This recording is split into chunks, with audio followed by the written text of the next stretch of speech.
Welcome back to Tracy's Homestead. Today I'm presenting 6 meals that we ate in the Alaska bush. I'll be making breakfast, lunch, dinner, and a sweet treat. Check the description box below for more info and for the timestamps.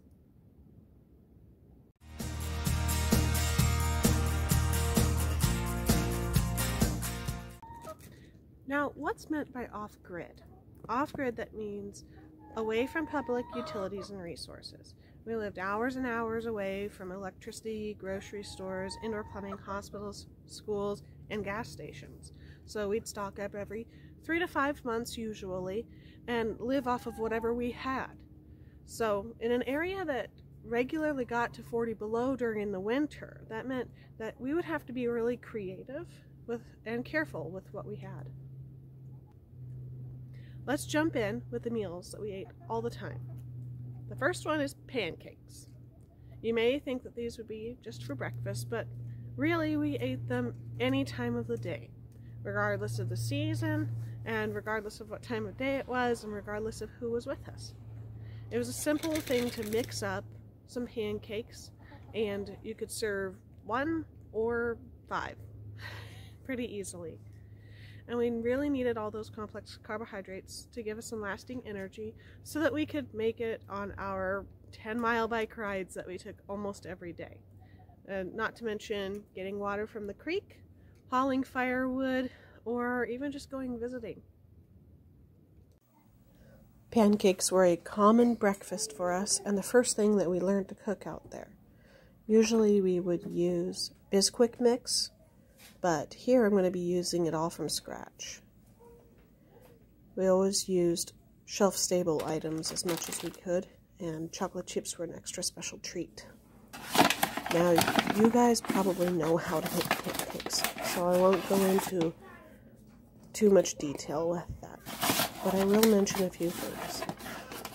We used Bisquick mix instead of flour, powder, baking powder, etc.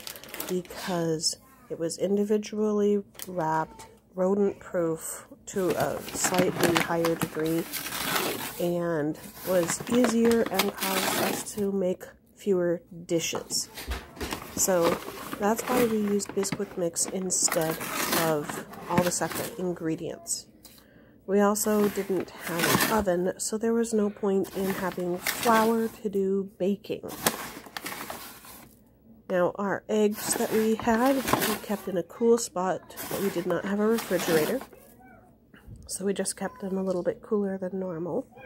Our milk was shelf stable, and we would just leave it out and try to use it within a few days.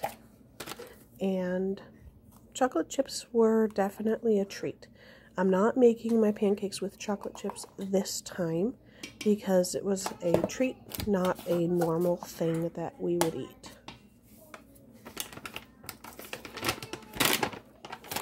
Alright, let's speed it up a bit.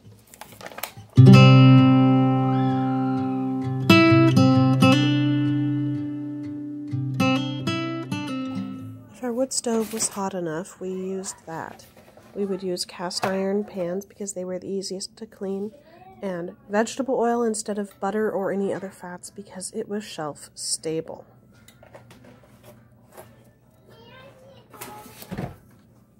Because the pancakes were one of the first things that we learned how to make up there, my brother had a few cases that went awry. We still finished cooking them. We just called them scrambled pancakes.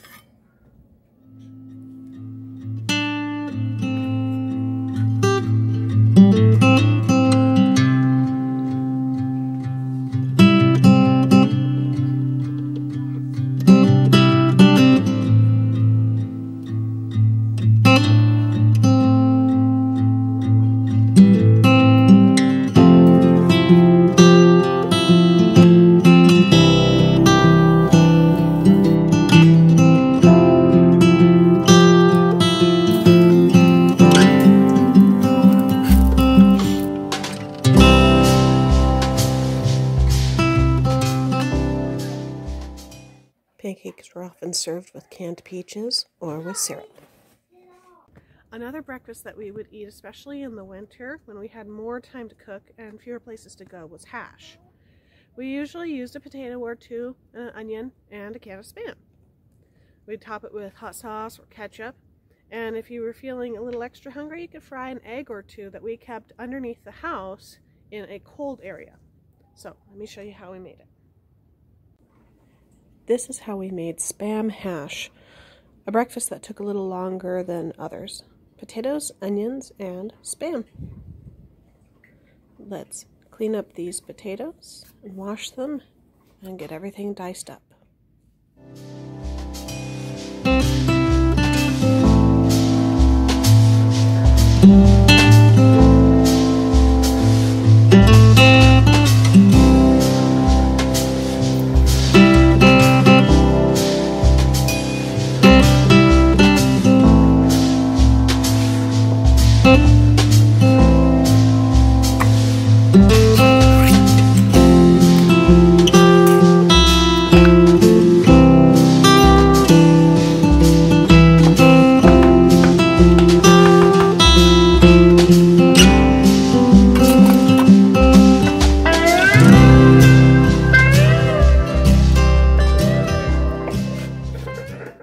Once everything is all diced up, add it to a nice hot pan.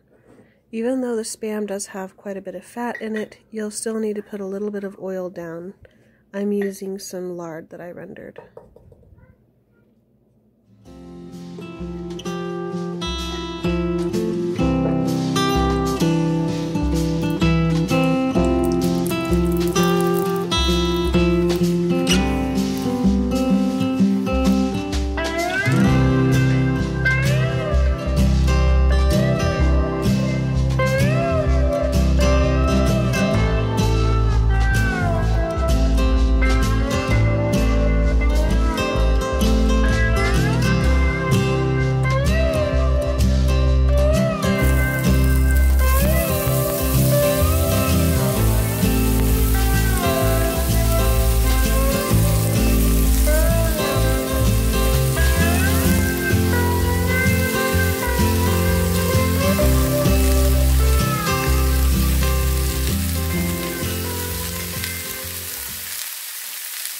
The potatoes are raw, so you'll want to trap as much moisture in there as possible. You don't really need any extra seasoning because the Spam has a lot of salt. Give it a stir to make sure it doesn't stick to the bottom, and then you're going to cover it up and stir every few minutes to make sure that it doesn't stick.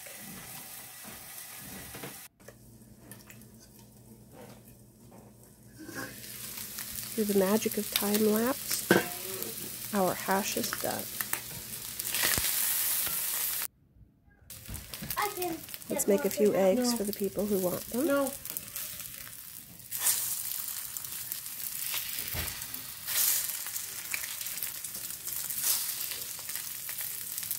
And let's serve it up.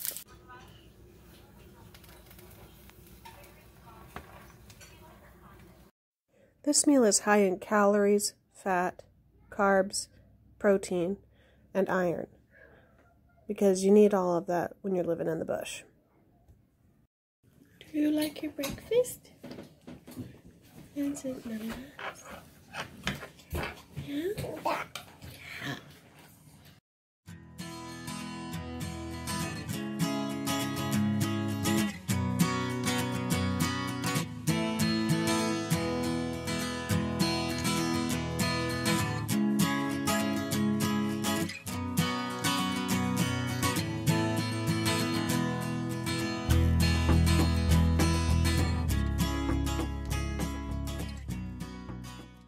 Now you may have seen a small oven in the pictures that I just had playing, but the truth is only the stovetop worked. And so we didn't bake anything at home. However, my very best friend's mom had a full working kitchen, including a refrigerator that ran on propane and a stove and an oven that ran on propane. They even had a gravity-fed water system for washing and things like that, although they still drank the creek water for their fresh drinking water. So she always had some amazing homemade bread at her home and could bake and make all sorts of good things. And she was a great cook. It took me about 15 minutes to bike there. but it was well worth it because her salmon patties were amazing, and she always tried to feed the neighborhood kids well. She would often make the salmon patties out of salmon that they caught themselves and canned up for the winter. If you put some salmon patties inside her homemade fresh bread, made everything worth it. So let's see how she made her salmon patties. Let's make salmon patties for sandwiches. Start with 2 pints of salmon, 2 eggs, rolled oats or cracker crumbs, and whatever spices you like. Dill and lemon pepper are going in mine. Basically, you're just going to dump it all together. The canned salmon does include bones and skin, and that will not matter in the finished product. It all mixes in really nicely. So my friend's mom made these frequently when we went over there, and they were better set up than we were in our cabin. They had a propane refrigerator, so they could store things that needed to be kept cold. They had an oven, and they had chickens and a little garden and all sorts of stuff. And they took really good care of my brother and I. So I have very fond memories of eating these salmon patties with her homemade bread. Now, I'm making some homemade bread too. I won't show that on this video because it's kind of a different topic. But one thing that's different about my homemade bread and my friend's mom is that my friend's mom ground all of her wheat by hand. And so it was more of a whole wheat bread. It was amazingly delicious, and it was warm and kind of nutty, and I just loved it. So this is my attempt at doing her very delicious salmon patties.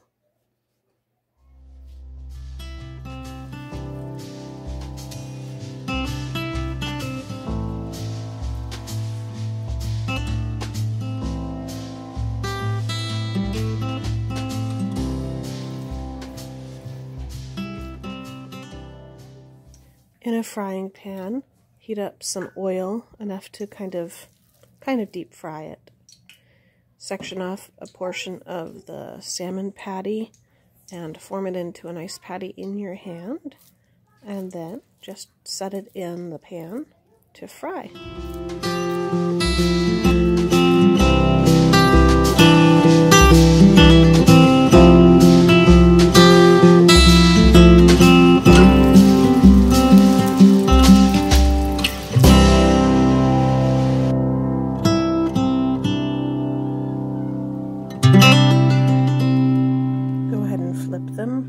Golden brown on the bottom. Being careful not to splash yourself.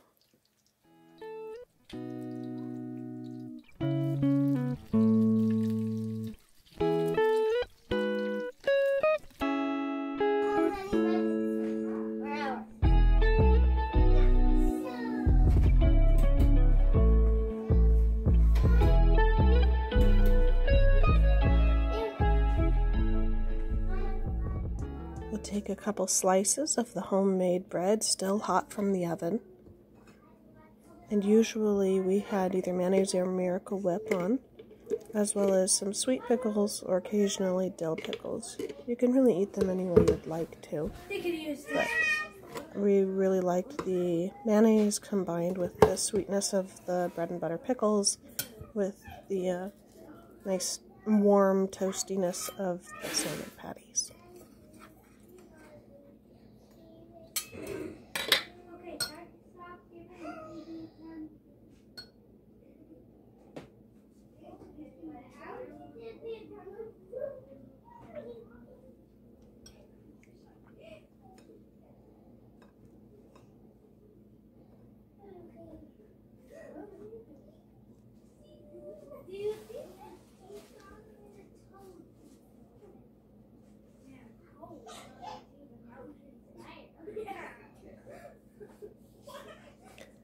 These were absolutely packed with nutrients, including vitamin D, calcium, iron, protein and carbohydrates to keep your energy going. I really like the pickles because that's all the stuff I try. Now, if we had been to my friend's house too many times in the past week and we wanted to not overstay our welcome, we'd make lunch at home. This often served as lunch and dinner at the same time. We called it McCarthy soup because it used whatever we had, and in McCarthy that was mostly shelf-stable things. We would usually use some sort of meat, most often is canned chicken, whatever root vegetables we had hanging out, carrots, potatoes, onions, and cabbage store as well also. Remember, we had no refrigeration and no running water, so we had to make sure that whatever we had could be kept food safe under conditions that were different from the modern world. So let me show you how we would make our McCarthy soup. I call this McCarthy soup because we had it very frequently. Using a knife and a peeler, a jar of chicken, bouillon, carrots, onion, celery, potatoes, and they were always like this, sprouted cabbage, and Johnny seasoning. We would use this to make a good soup. Dice up all of your vegetables, potatoes, peel the carrots, dice up the celery and the carrots.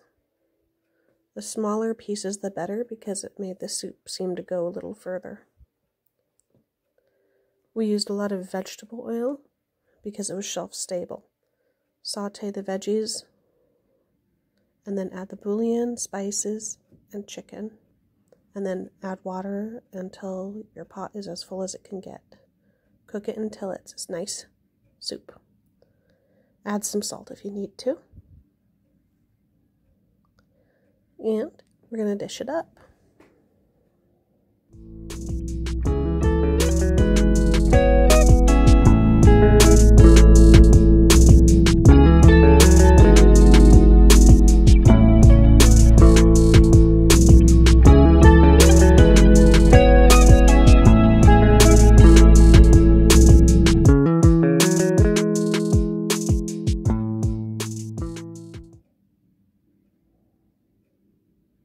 This soup has a lot of fiber and potassium and iron in it.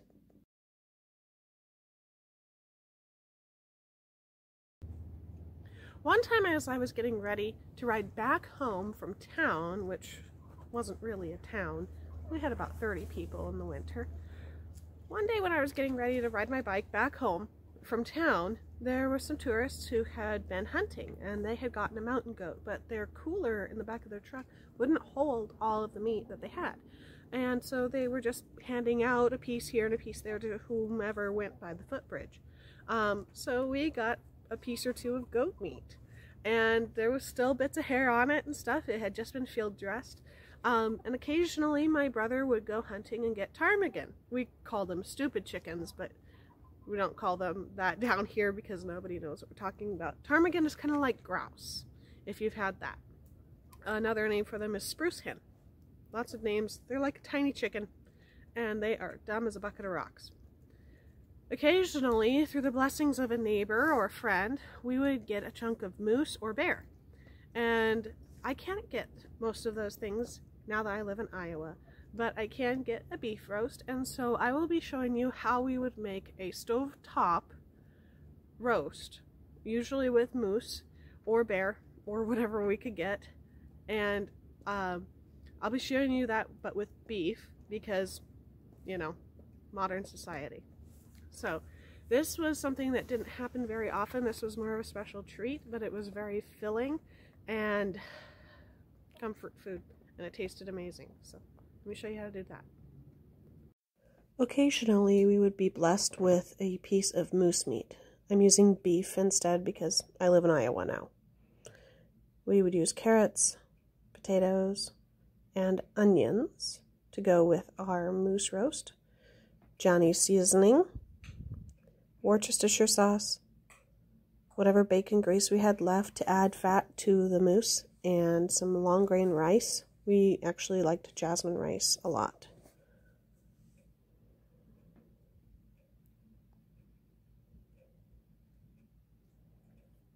So let's unwrap our not actually moose roast and cut it into thirds and season it.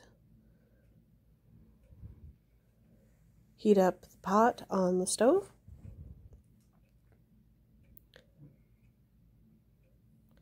And add some bacon grease. We would often use the same pot that we cooked in the day before, just like I did here. You can still see a little bit of the soup, but it's rinsed out and it's not dirty. It's just freshly used. Water was something we had to conserve in the bush, and so washing pots didn't always make the cut as far as importance. Roll the fat around the bottom to evenly distribute it, and we're going to add in our meat to sear.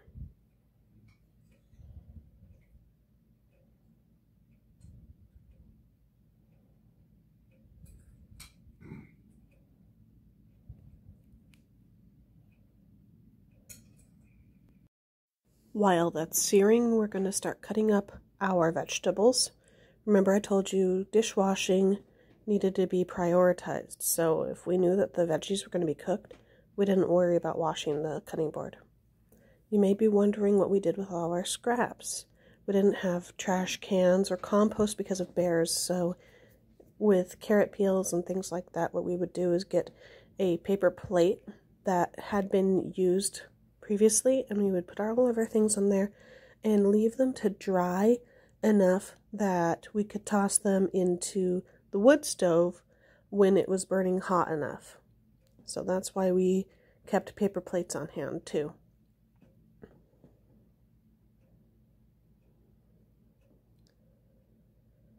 Go ahead and chop everything up into big chunks and load them up on top of the meat. We're going to flip over the meat first so it's browned on both sides, and then we're going to add all of our vegetables right on top.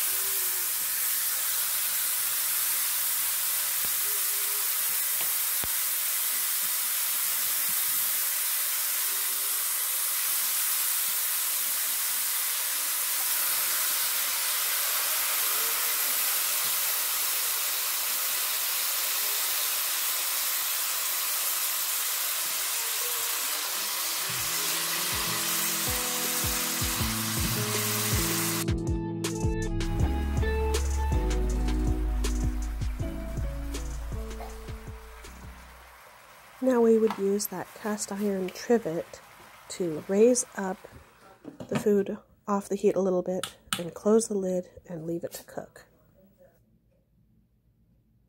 Then we would add some rice to a different pot. We would usually put this on the propane burner because you can control the temperature a little bit better. I learned how to measure rice using my finger. Just dip it down, make sure it goes to my first knuckle, and then pour water over it. And to test if you have enough water, you set the tip of your finger on top of the rice and measure against it to see if the water goes up to your first knuckle again.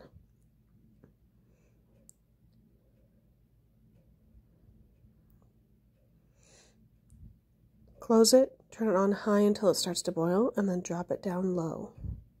And then you got fluffy rice. Take it off the burner so it doesn't get too burned. Checking on it, looking good.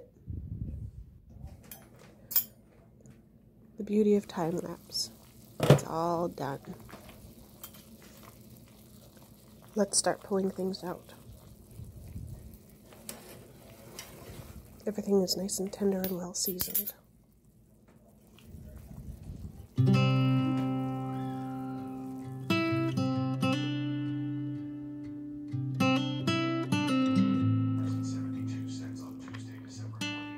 Just look how juicy, tender, and lovely that piece of meat looks.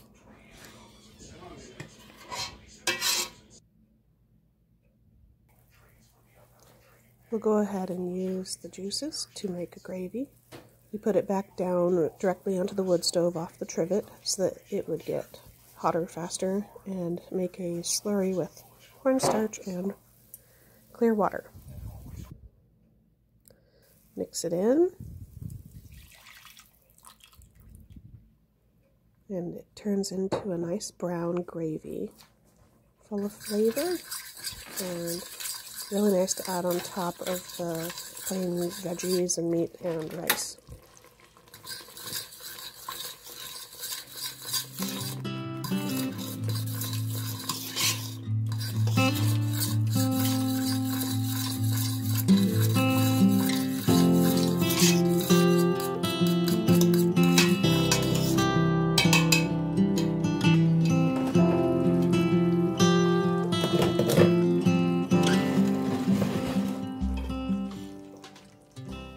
And here you go. The meat is nice and fork tender. All of the veggies are well cooked, and everything is flavored very nicely.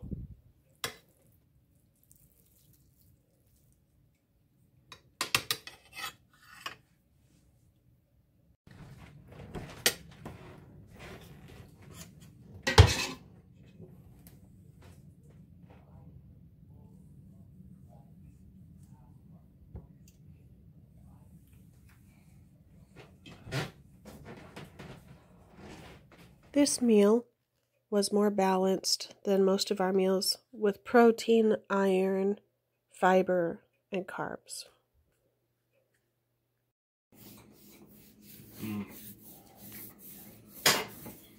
Patrick, what's your favorite part?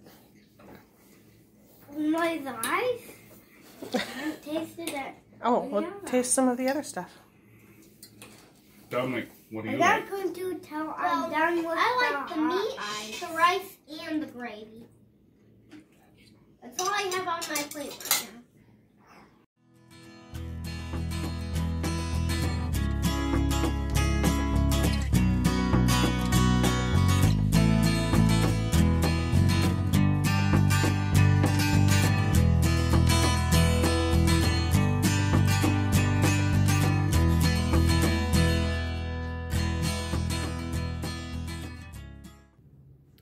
This last recipe is a sweet treat because no video on cooking would be complete without a sweet treat.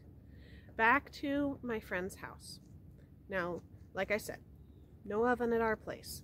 We couldn't bake, but whenever my friend's mom was baking bread, she also used the oven for whatever she could, and she made these brownies that were the most delicious brownies I've ever had. And now that I've made them myself, I know what makes them so delicious. It's the effort and love that goes into them, because these are more complicated than your standard brownies.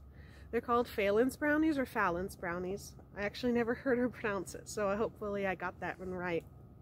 And they were this ooey gooey, like 3-layered brownie that I'm going to be showing you how to make. This was definitely a special treat because we didn't get sweets back at home because we didn't have a way to make them, besides, you know, stealing some chocolate chips from the bag when no one was looking. Go ahead and screenshot both the front and the back of this recipe. This is called Fallon's Brownies, and it was written out to me when I was a teenager by my very dear friend's mom, who is also my very dear friend, and I saved it all this time.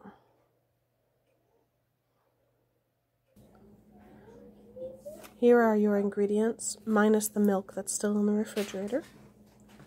Make sure you have the recipe. Flour, sugar, oil, and baking cocoa because I don't have any baking bars, salt, baking powder, butter, cream cheese, semi-sweet chocolate chips, 3 eggs, marshmallows, vanilla, and powdered sugar. We're going to go ahead and grease and flour the pan that we're going to be baking in.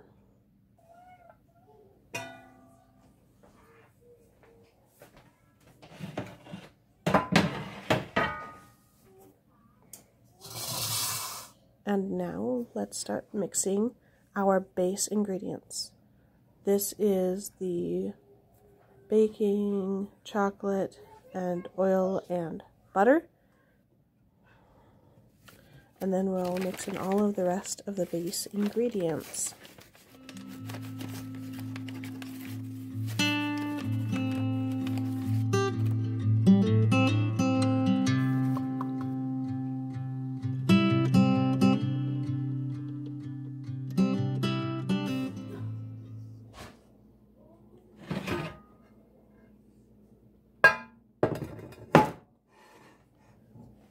Get your pan out and spread the base all over the pan nice and evenly.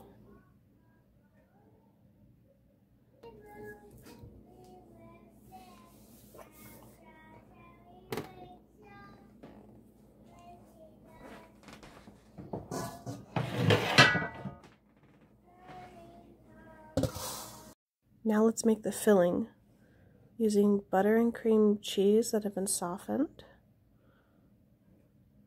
and all the other filling ingredients. We'll just mix that up the same way we did the base.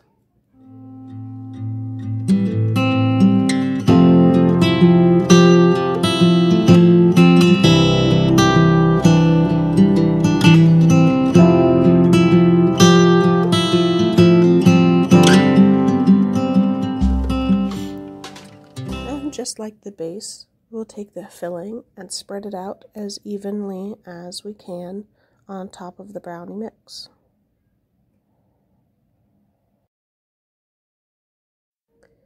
Then we'll add a cup of chocolate chips all over it and put it into the oven at 350 for 25 minutes.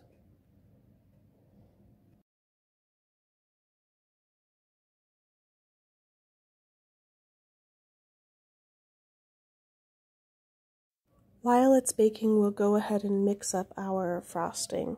This is the baking chocolate bar, which is actually the chocolate, the cocoa and the oil, since I don't have the bar, and the butter. Add all the other ingredients and mix it up, just like any other frosting. The only difference is you'll apply this frosting while your brownies are still hot instead of when they're cool.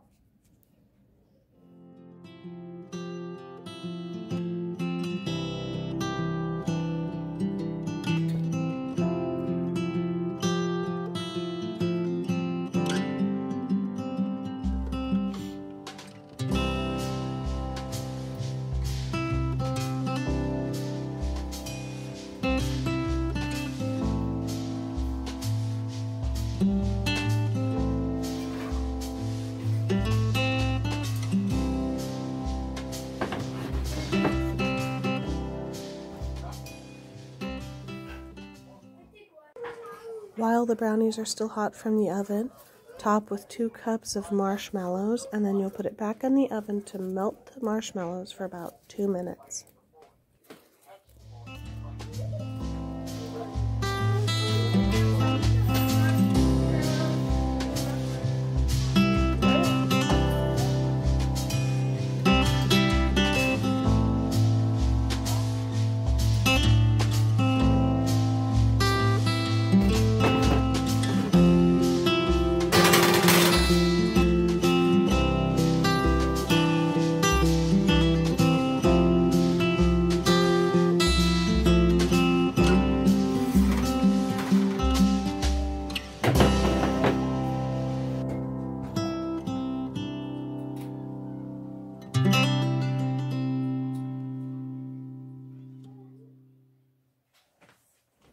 Right about here my battery died, but you can see here that I've spread the frosting all over and mixed it a little bit with the marshmallows underneath it. You'll need to refrigerate this for a little while before you can enjoy.